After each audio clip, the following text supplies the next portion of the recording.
Sasuke versus Deidara. You have people debating Itachi versus Pain, Kakuzu versus Pain. I've seen some people talk about Kisame versus Pain. And then, like, I think at the peak of all of them, at the tippity top, the one people talk about probably the most is Itachi versus Obito. The difference between that fight and the other fights that people like to bring up is that this fight is actually implied to happen. It's something that could have very easily happened in the actual manga. Then aside from that, you kind of have Itachi, Obito, and Pain all fighting for the #1 spot on everyone's Akatsuki rankings. And you know, even if you don't have Itachi at #1, someone has Pain at #1. And if it's not Pain, then someone has Itachi at #1. It's just like constant cycle of who's at the top and whatnot. I'm gonna go over multiple forms of each of the characters. I'm gonna go over Rinnegan Obito or White Mask Obito versus Edo Itachi, Orange Mask Obito versus Sick Itachi, and Yellow Mask Obito, or the one from the Nine Tails attack, versus Post Massacre Itachi. I'll also briefly cover their interactions in the novels, since I think the one interaction they have that's contentious or whatever is gravely misinterpreted and blown out of proportion most of the time. And the canonicity of the interaction, I'd also like to call into question, but we'll get to that when we get to it. Obviously, if you like versus battles and whatnot, I do recommend you subscribe to the channel. I've got a long list of them before this video, and I'll have many more to come after this. And obviously, like the video. Before we get into the video, I want to take a quick minute to mention our sponsor for this video, Raid Shadow Legends. Raid is the ultimate cure to your boredom in a multitude of situations, whether you be at home or on break at work. So long as you have a phone, you should play Raid Shadow Legends. Every great game gets super tough towards the end, something that you can really get into and you really want to master. And for me anyway, with Raid, that is the Doom Tower. The gigantic tower is essentially a huge prison. The Arbiter fought a ton of evil guys a long time ago, but wasn't strong enough to get rid of them forever. So instead, she sealed them away in this gigantic tower until she could figure out how to deal with them. And with Sephiroth leaking back into the world, the Arbiter isn't strong enough to keep the wards up. The Doom Tower is falling, so it's up to you to beat them before they get out. And to climb to the top, you're going to need an army full of champions. Raid is also a great looking game for mobile, and it doesn't ever really drain your battery life. But what's new to Raid? A giant new feature, the Awakening, and a brutal new dungeon, the Iron Twin Fortress. Awakening your champions lets you choose a powerful blessing that can transform how they perform in battle. Also, Raid has just released Ultimate Death Knight, a super powered legendary version of everybody's favorite champion, Death Knight. Everyone can get him for free just by logging in, and all you have to do is log in and play Raid for 7 days between now and October 27th, and you'll add Ultimate Death Knight to your collection. You can also use the code DKRises to instantly level your strongest champion all the way to level 50. You can also click the link in my description or use the QR code here on the screen and you'll get bonuses worth $30. We're talking a free epic champion, Tyrell, 200k silver, 1 energy refill and 1 XP boost, and 1 ancient shard. All this treasure will be waiting for you here.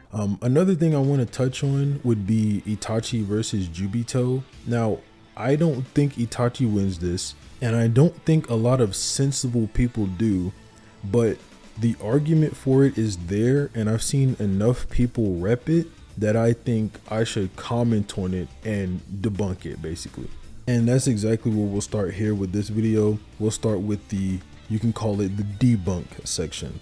So the argument for Itachi scaling to Juubito or possibly beating Juubito, it all relies on the Tosca blade and a few speed feats Sasuke shows during his fight against Juubito when he's completely unstable. So that's the first issue with the argument. It's unstable Juubito.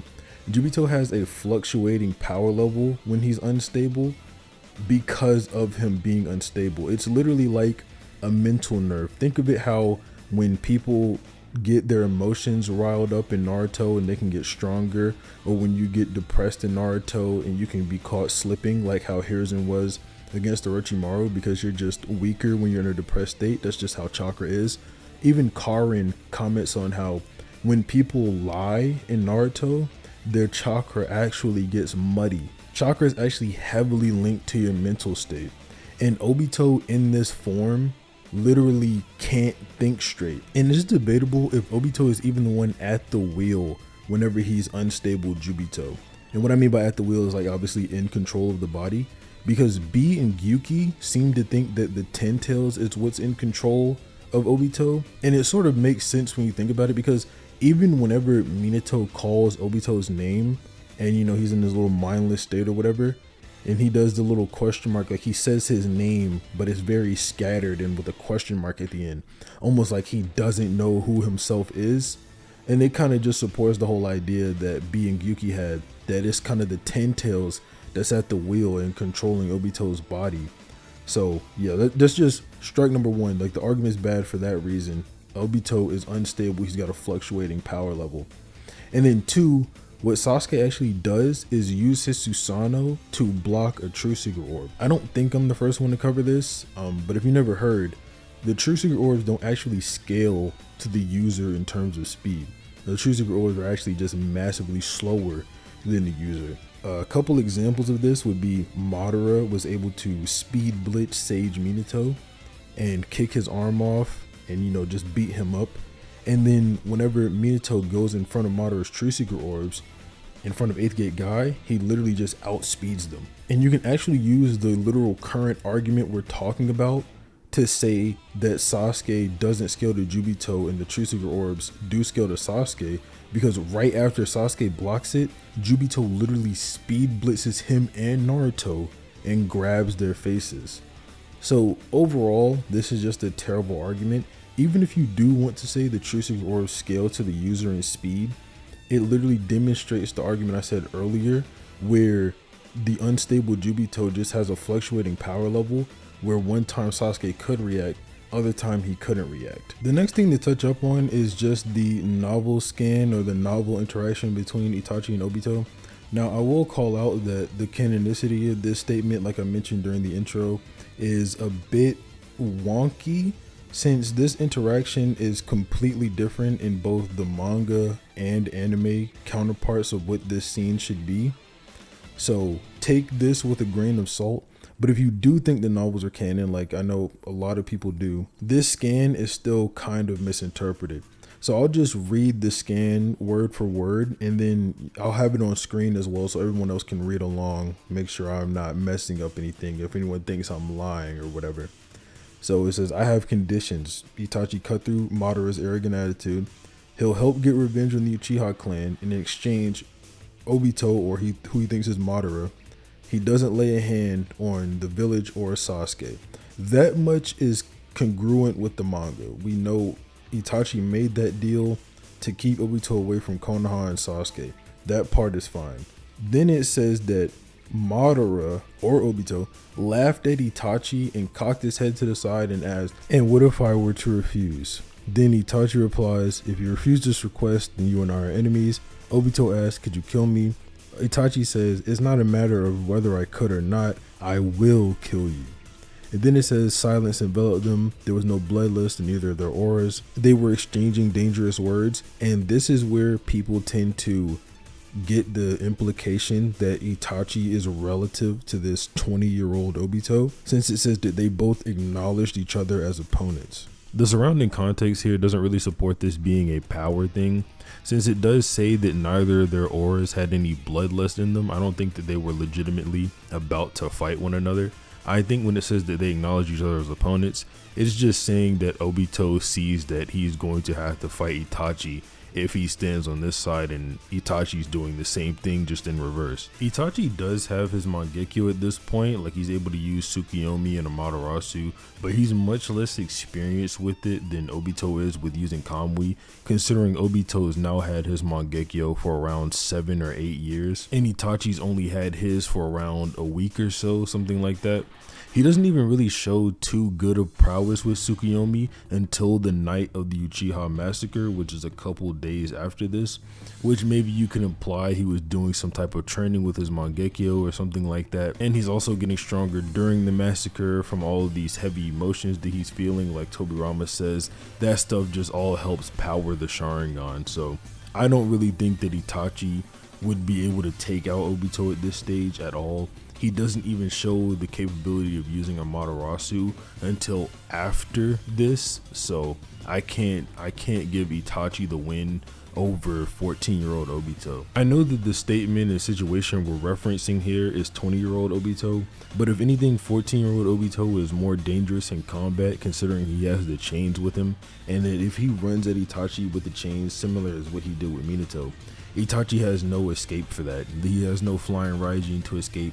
So Obito is literally just going to suck him away into Kamui, and then that'll be the end of that. The only reason Obito even stops pursuing Itachi during this little confrontation they have is because he quote unquote catches a hold of darkness that he just can't let go of.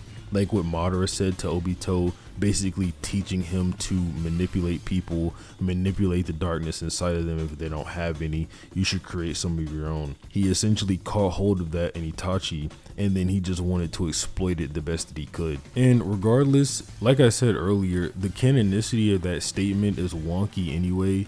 None of the things that happened post Itachi bringing up his conditions happened in the anime retelling of the book or happened in the original manga. So I don't think it's canon for that reason, but if you want to take it as canon, like I said, still doesn't matter to the actual versus battle. I do want to mention before talking about Orange Mask Obito versus Sick Itachi that it has been a goal of Itachi's since he was very small and Obito first killed his teammates to surpass Obito, or as he knows him, the Masked Man. But at this point, this is when the fight gets closest to happening anyway, with Itachi using his Amaterasu through Sasuke's eye to hit Obito even after he died. And this is the part in the series where the debate is the most popular anyway, because now Itachi has the Yada Mirror, he has the Tosca Blade, he's got both of his Mangekyo abilities, he's got a lot more experience, and there's tons of statements surrounding this particular part of the manga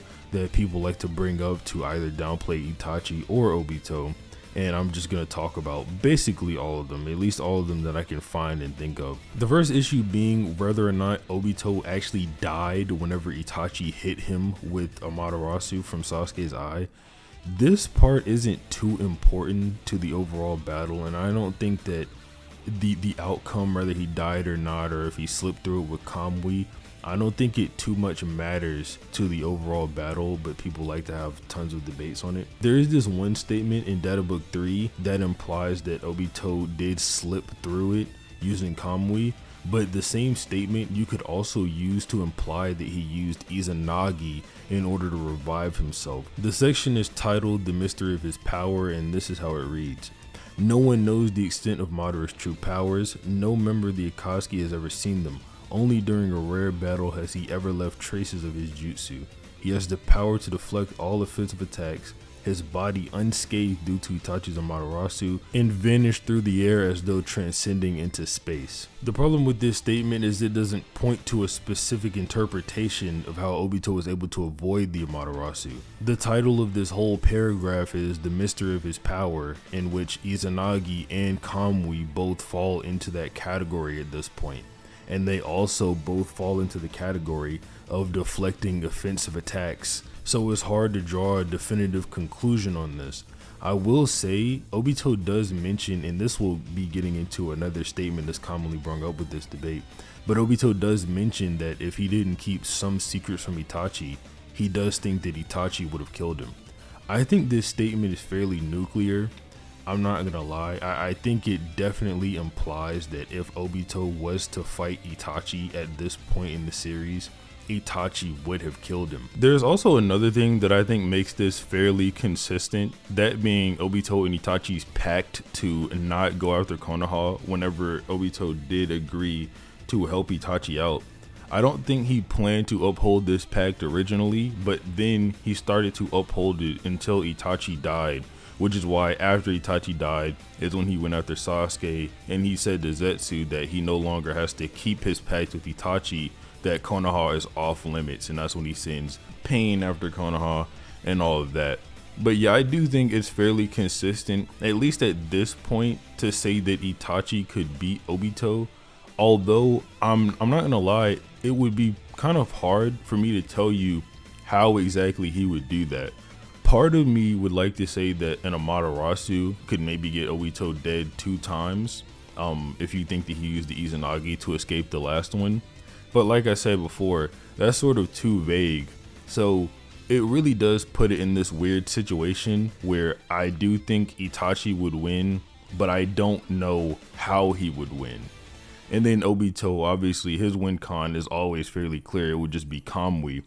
But even then, when you look at the specific sentence structure or the page structure where Obito is talking about how he feels like Itachi could kill him, he says the part that Itachi could kill him in his head, and then the rest of the things he's saying out loud, which I think could imply that he doesn't want to actually say that to Sasuke. If he said it out loud, it would be a little bit different, because then you could argue he's just trying to hype his brother up to Sasuke or something like that. But since he says it in his head, I do think he felt like Itachi was a legitimate threat. And he does say that, you know, if he didn't keep the secrets, Itachi would have killed him, or he would be dead at this point.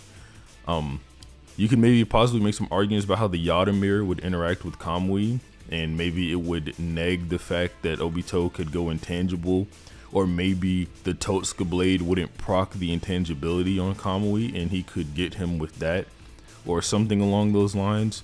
But it's really hard to tell, and I don't want to get too fanficky with it, so I'm just going to leave it there and say I think Itachi could win, but I definitely could see the arguments for Obito winning. But I think that Obito's statement and the surrounding context kind of just supports Itachi winning that. Now, getting into Rinnegan Obito versus Edo Itachi, this fight is sort of even more vague than the last one, because Obito gets some vague amount stronger because he now possesses the Rinnegan, and Itachi gets some vague amount stronger because he's no longer sick and he has much better stamina and things along those lines. I will say Itachi's fight with Kabuto doesn't really help here, considering we don't really know how Kabuto scales to Obito. Even with his Sage mode and then post curse mark thing, I did a video about this before, but yeah, it's kind of hard to tell how they would scale to each other to say that Obito would then lose to Kabuto or vice versa. We do know prior to the curse mark amp, Kabuto did not want to fight Obito though. He said taking on the Rinnegan would just not be in his best interest around this point in time. I do think if Obito has his 6 Biju or Jinchuriki, Itachi's pretty much done for. He could probably catch him off guard, get him into Kamui or something like that. And if you think that Obito scales to KCM 2 Naruto and Edo Itachi at best only scales to KCM 1 or below, then you sort of get a line with that, and I can definitely see the argument for that.